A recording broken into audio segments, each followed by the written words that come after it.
Hello and welcome to day 100 of the 365-day meditation challenge, where I challenge myself to meditate for 1 hour a day in 2 sessions of 31 minutes. This is session 1 of the day. As you can see, it's quite late because there isn't any sun behind me. I have some milk that I put into this bottle just so I don't take all the milk out of the fridge. I'm gonna be drinking some milk because it's cold and I didn't have cold water throughout the meditation. And today I want to talk a bit about permission, giving yourself permission to be loud, giving yourself permission to really do the things that you want to do. Like most people wait for outside confirmation that they should do something, or that's okay to do something. And thing is, your mind and your emotions are gonna think the same. They're gonna want confirmation, but basically, that proof, that confirmation can only come if you do the behavior. So if you start doing something, start doing it, see what happens, and then see if the behavior is good or bad. But if you rationalize it as not being bad, then you can start to see that you can just do it. But it doesn't work like that. Your emotions are just gonna be against you. They're gonna work against you at every step of the way. You're gonna get anxiety, you're gonna get resistance, and you're not gonna feel very good about the things that you are doing just because you haven't done them before, and because sometimes they are out of the social norm for you, at least, for what you have done. So everything new that you start to do is gonna feel bad at first. Absolutely everything. It's gonna feel bad at first, and you're gonna feel bad about it at first. You're gonna feel like you are not able to do that thing that you want to do. But the goal is to build momentum, to get over, and not to wait for confirmation, to just do the thing that you want to do, especially if it's just about social conditioning. If you feel like, oh, I cannot speak that loud, I cannot have this conversation, I cannot have that, I cannot do that.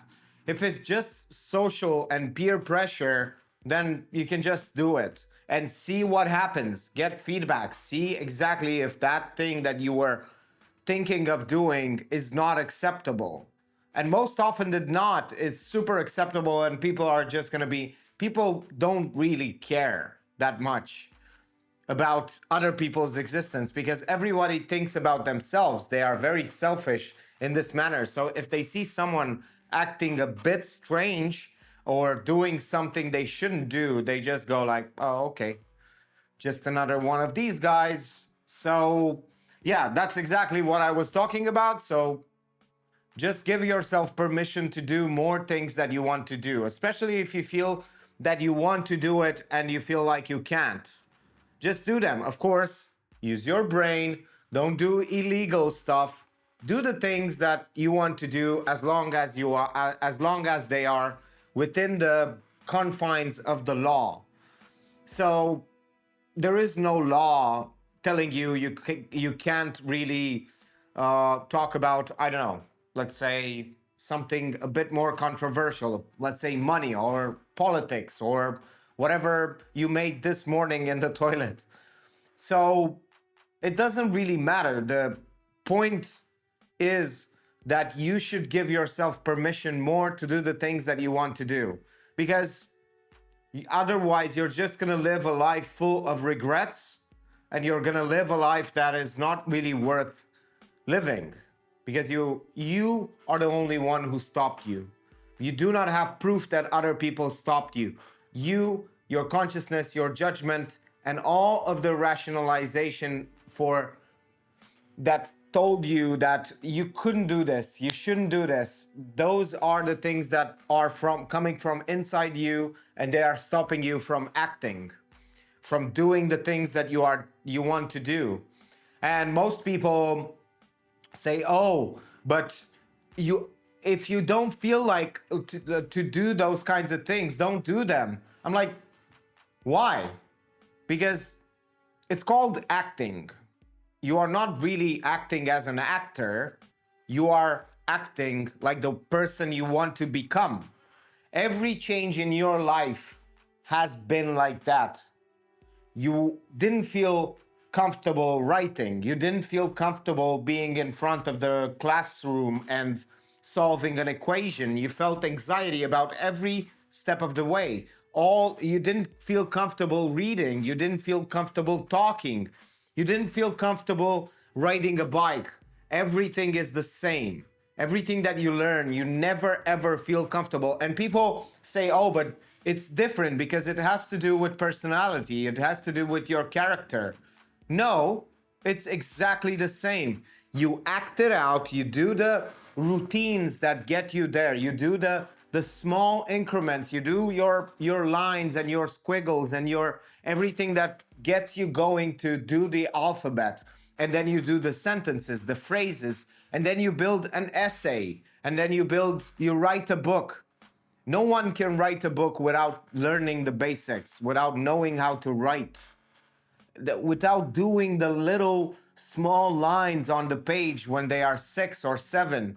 It's the same thing. And I know it feels very bad to just go and do the base minimum every single day until you get those right and then move on to better and better things, because you're like, oh my god, I have to do things that a 7-year-old can do and I can't do them now. That feels bad, but give yourself permission to do those things so that you can do greater things in the future. And I think that's enough yapping. Let's start the meditation right now.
And there you go, the meditation is over. I am going to eat something because I didn't eat properly today. I was out. I did so many things today, including interviewing for a job with a cruise ship. So I'm super excited to do that because I have a plan to buy a house in about a year.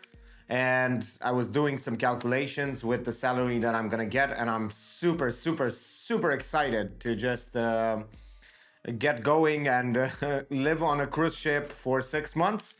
I'm still gonna do the videos. I don't know if I can upload them, but I'm going to still work and do the things that I'm doing every day. Even though I cannot upload them, when I come back, I'll be able to upload them and see if that is going to. I'm gonna have to do a bit of reorganizing in terms of the footage and on what hard drive should I put, should I buy another SSD, and what's going to be the requirements for 6 months of footage. Or I can just buy a phone and record with my phone and edit off of the phone and do it that way, and the footage will be much, much, much, much, much smaller. So that's going to be a thing that I can do, but we're going to see what happens after I come back.